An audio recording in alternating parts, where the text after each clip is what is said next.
Hello learners, Assalamu alaikum. Welcome to Shaheen Education Family for online class. I have come here again to conduct your English grammar class. So let's go learn today's topic or comparative sentence ke positive করার নিয়ম. We can see on the board comparative sentence ke positive করার নিয়ম আজকে শিখবো আমরা। তো comparative sentence কে positive করতে গেলে আমি আগেই বলেছি যে অর্থ ঠিক রেখে আমাদের চেঞ্জ করতে হবে, পরিবর্তন করতে হবে সেন্টেন্সকে।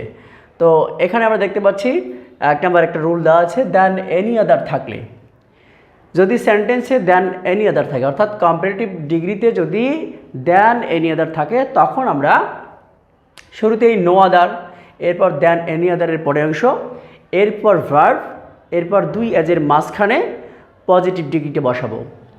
তো এরপর কি, এরপর সাবজেক্ট বসাবো। তো আমরা একটা উদাহরণ দেখে নিই। দেখো, Shafiq is more handsome than any other বয়।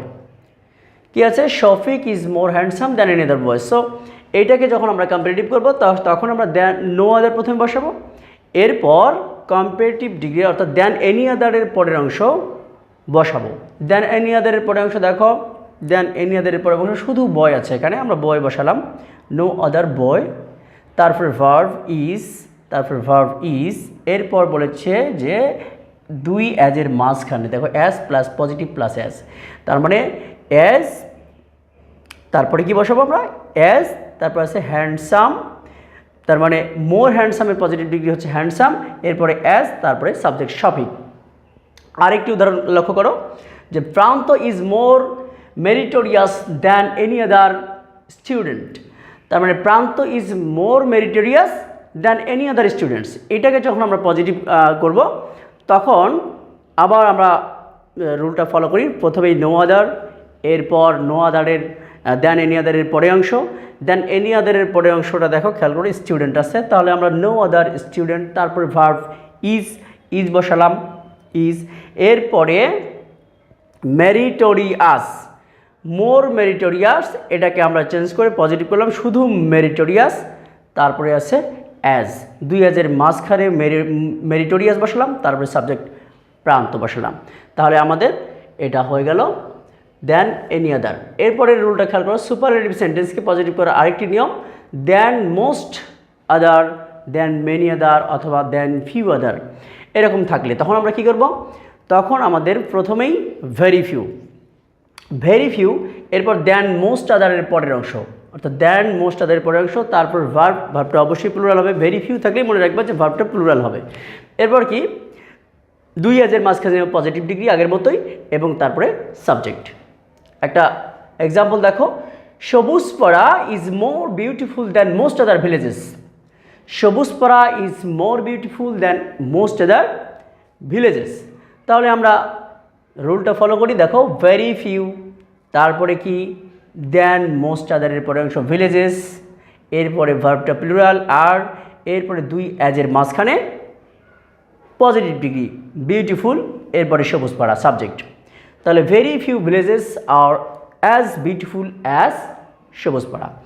এরপর একটা এক্সাম্পল দেখো, Dhaka is bigger than most other সিটিজ in Bangladesh. Dhaka is bigger than most other সিটিজ in Bangladesh. এটাকে আমরা যদি পজিটিভ করি তাহলে কি ভেরি ফিউ, তারপরে মোস্ট আদার, দেন মোস্ট আদারের পরের অংশ সিটিজ ইন বাংলাদেশ, সিটিজ ইন বাংলাদেশ, এরপরে আছে ভার্ব প্লুরাল আর, এরপরে দুই হাতের মাঝখানে বিগারের পজিটিভ ডিগ্রি, বিগার, এই যে বিগারের পজিটিভ ডিগ্রি দেওয়া আছে বিগ, এরপরে সাবজেক্ট ঢাকা। তাহলে কি দাঁড়ালো? Very few cities in Bangladesh are as big as Dhaka. Dear students, superlative সেন্টেন্সকে পজিটিভ করার ক্ষেত্রে আরও 10 নম্বর রুলটা দেখো, শুধুমাত্র যদি দ্যানযুক্ত কম্পারেটিভ থাকে তাহলে এখানে আরেকটা জিনিস আমাদের প্রাসঙ্গিক আলোচনা বলতে হবে, নয়তো পরে মনে থাকবে না, সেই জন্য এই আলোচনাটা আছে এখানে। শুধুমাত্র দ্যানযুক্ত কম্পারেটিভকে আমরা কিভাবে মানে সুপারলেটিভ পজিটিভ করব। পজিটিভের ক্ষেত্রে আমরা যদি শুধুমাত্র দ্যান থাকে এবং সাবজেক্ট আছে, দ্যান আছে, সেক্ষেত্রে আমরা যেটা করব, শুরুতেই বাক্যটি অ্যাফার্মেটিভ হলে নেগেটিভ করে নেব। বাক্যটি যদি অ্যাফার্মেটিভ থাকে তাহলে নেগেটিভ করে নেব, প্রথম সাবজেক্ট দ্বিতীয়, দ্বিতীয় সাবজেক্ট প্রথমে চলে আসবে। তাহলে দেখো এখানে শুরুতে দ্বিতীয় সাবজেক্ট চলে আসবে, তারপরে ভার্ব, তারপর নেগেটিভ সাইন। নেগেটিভ সাইন বলতে নেগেটিভ চিহ্ন, যা ধরো যদি ডোন্ট থাকে, ডাজেন্ট থাকতে পারে, ইজেন্ট থাকতে পারে, এই নেগেটিভ সাইনগুলো চলে আসবে যদি প্রয়োজন হয়, আর যদি না প্রয়োজন হয় তাহলে নাই। এটা টেন্স অনুযায়ী বসবে। এরপরে দুই আজের মাঝখানে পজিটিভ ডিগ্রি, এরপর সাবজেক্ট। তাহলে আমরা একটা উদাহরণ খেয়াল করি, she is taller than her cousin. তাহলে এখানে দেখো শুধুমাত্র দ্যান আছে, মোস্ট আদার নেই, এখানে শুধু দ্যান আছে এবং দুপাশে দুটি সাবজেক্ট আছে। আমরা এইটাকে যখন পজিটিভ ডিগ্রিতে পরিণত করব তখন দেখো her cousin is not so tall as she, এটা লেখা আছে। তাহলে আমরা এই দেখো আমরা বলেছি প্রথম সাবজেক্ট দ্বিতীয়, দ্বিতীয় সাবজেক্ট প্রথমে। তাহলে এখন দেখো হার কাজিন প্রথমে চলে আসছে। এরপরে বলেছি ভার্ব ইজ, এরপরে নেগেটিভ সাইন। বাক্যটি দেখো পজিটিভ অ্যাফার্মেটিভ আছে, she is taller than her cousin.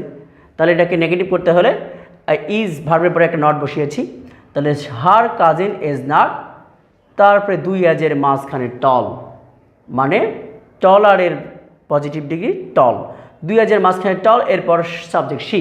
তাহলে কি হলো, her cousin is not so tall as she. এরপরে আরেকটি উদাহরণ খেয়াল করো, দেখো a plane flies faster than birds, a plane flies faster than birds. এখন দেখো আমরা প্রথম সাবজেক্টটা আবার নিই, প্রথম সাবজেক্ট এটা, দ্বিতীয় সাবজেক্ট প্রথমে আনি, দ্বিতীয় সাবজেক্ট হচ্ছে বার্ডস। এরপর এখানে দেখো ফ্লাইজ আছে, বাক্যটি আছে প্রেজেন্ট ইনডিফিনিট টেন্সে, অবশ্যই আমাকে এটাকে নেগেটিভ করতে হলে, যেহেতু বার্ডস প্লুরাল নাউন, সেক্ষেত্রে আমাকে ডোন্ট বা ডু নট বসাতে হবে। তাহলে কি বার্ডস ডু নট ফ্লাই, ঠিক রাখলাম। যখন আমরা নেগেটিভ করব তখন অবশ্যই দুই আজের মাঝখানে তো বসাবো, অবশ্যই পজিটিভ ডিগ্রি বসাবো, কিন্তু এই সো হবে, যখন নেগেটিভ হবে তখন কী হবে, সো হবে। তাহলে so fast as a plane, এই যে প্লেন, এই যে হচ্ছে প্রথম সাবজেক্ট, তাহলে প্রথম সাবজেক্ট দ্বিতীয়তে গেল, দ্বিতীয় সাবজেক্ট প্রথমে গেল, এই রুল অনুযায়ী দেখো সবগুলো মিলিয়ে নাও, তাহলেই তোমরা বুঝতে পারবে। ডিয়ার স্টুডেন্টস, যদি এবার দেখো 4 নম্বর রুলটা, নো লেস বা নট লেস যদি থাকে তখন আমরা কি করব। যদি বাক্যে নো লেস বা নট লেস থাকে তখন আমরা সেই কম্পিটিটিভ ডিগ্রিকে পজিটিভ করার সময় সাবজেক্ট দুটি ঠিক থাকবে, সাবজেক্ট দুটি যে জায়গার মধ্যে যে যেখানে আছে সেই অবস্থারই থাকবে। জাস্ট শুধু আমরা কিছু পরিবর্তন দেখো, যদি নো লেস বা নট লেসের স্থলে অ্যাজ, নো লেস বা নট লেসের স্থানে অ্যাজ, এবং দ্যানের স্থলে আরেকটা অ্যাজ বসাবো। নো লেস যেখানে আসছে বা নট লেস যেখানে আসে সেখানে একটা অ্যাজ বসাবো, নো লেস বা নট লেসকে উঠিয়ে দেবো, এবং আরেকটা দ্যান যেখানে আছে সেখানে একটা অ্যাজ বসাবো, বাকি সব ঠিক থাকবে। খেয়াল করো, he is no less strong than his brother, he is no less strong than his brother. এই দেখো নো লেস উঠিয়ে দিয়েছি, আমরা অ্যাজ বসিয়েছি, বাকি সব ঠিক আছে। আবার দেখো দ্যানের জায়গায় একটা অ্যাজ লাগিয়েছি, আর স্ট্রংয়ে আছে, তার মানে সব ঠিক আছে। নো লেস উঠিয়ে দেবো, অ্যাজ বসাবো, দ্যান উঠিয়ে দেবো, অ্যাজ বসাবো। This is completed. Dear students, এই হলো আজকের আমাদের লেসন ছিল। আশা করি তোমরা এই লেসনগুলো ভালো করে পড়বে এবং ভালো করে অধ্যয়ন করবে। ডেফিনেটলি তোমরা এই জিনিসগুলো খুব সহজেই করতে পারবে। থ্যাংক ইউ সো মাচ, আবার দেখা হবে। B well.